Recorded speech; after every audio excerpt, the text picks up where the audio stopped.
Bonjour. Aujourd'hui, nous lisons dans Matthieu chapitre 28 un texte concernant Pâques, les versets 8 à 15. En ce temps-là, quand les femmes eurent entendu les paroles de l'ange, vite, elles quittèrent le tombeau, remplies à la fois de crainte et d'une grande joie. Et elles coururent porter la nouvelle à ses disciples. Et voici que Jésus vint à leur rencontre et leur dit « Je vous salue ». Elles s'approchèrent, lui saisirent les pieds et se prosternèrent devant lui. Alors Jésus leur dit « Soyez sans crainte.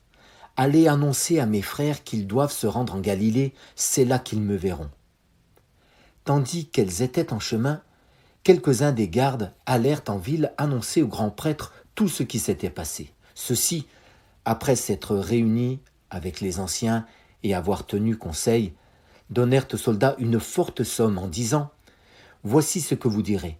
Ces disciples sont venus voler le corps la nuit pendant que nous dormions. Et si tout cela vient aux oreilles du gouverneur, nous lui expliquerons la chose et nous vous éviterons tout ennui. » Les ennemis de l'Évangile peuvent ébranler notre foi en s'attaquant aux paroles de Jésus ou bien à ses miracles. En agissant ainsi, c'est comme s'ils essayaient de vider le contenant d'une bouteille. Mais en s'attaquant à la mort et à la résurrection de Jésus, c'est comme s'ils s'en prenaient directement à ce qui sert de fondement de notre foi, comme s'ils essayaient de briser la bouteille même qui sert de contenant. Notons que la résurrection de Jésus est différente des résurrections telles que celle de Lazare ou de la fille de Jairus que nous trouvons dans les évangiles. Jésus a en effet ressuscité des personnes, mais elles ont fini plus tard par mourir. La résurrection de Jésus est bien différente. Il a vaincu la mort même et il est vivant au siècle des siècles. Déjà, les premiers croyants étaient ébranlés dans cette vérité.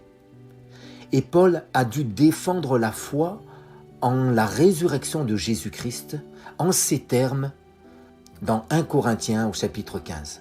« Je vous ai transmis avant tout le message que j'avais moi aussi reçu.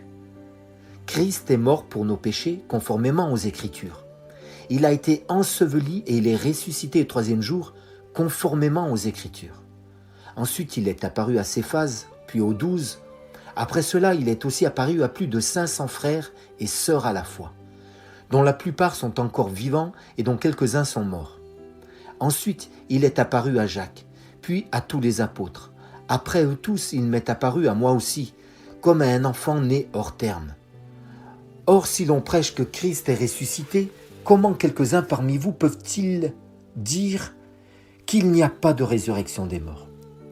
S'il n'y a pas de résurrection des morts, Christ non plus n'est pas ressuscité. Or, si Christ n'est pas ressuscité, votre foi est inutile, vous êtes encore dans vos péchés, et par conséquent, ceux qui sont morts en Christ sont aussi perdus.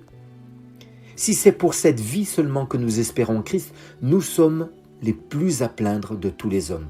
Mais en réalité, Christ est ressuscité, précédant ainsi ceux qui sont morts.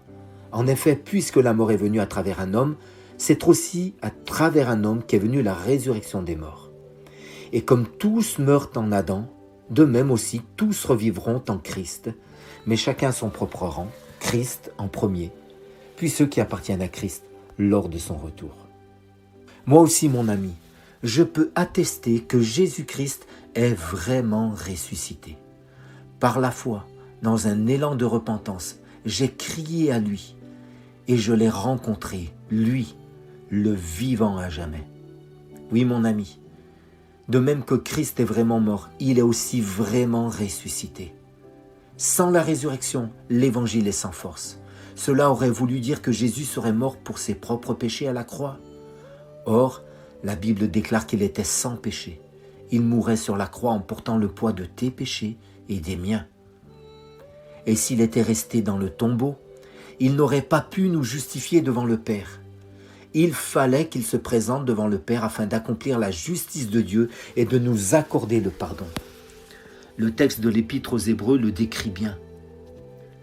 Quant à Christ, il est venu comme grand prêtre des biens à venir. Il a traversé le tabernacle, plus grand et plus parfait qui n'est pas construit par la main de l'homme, c'est-à-dire qu'il n'appartient pas à cette création. Il est entré une fois pour toutes dans le lieu très saint, non avec le sang de bouc ou de jeune taureau, mais avec son propre sang. Il nous a ainsi obtenu un rachat éternel. Aujourd'hui donc, Jésus ressuscité est pour nous l'agneau de Dieu qui ôte notre péché. Il est notre avocat auprès du Père et il est notre intercesseur. Mon ami, fortifie-toi par la présence et par la parole de Dieu. Et viens adorer le roi ressuscité, ton Seigneur qui te pardonne, qui te justifie et qui te fortifie. Si cette méditation t'a encouragé, pense à la partager autour de toi. Pour nous retrouver chaque jour, abonne-toi et active la cloche.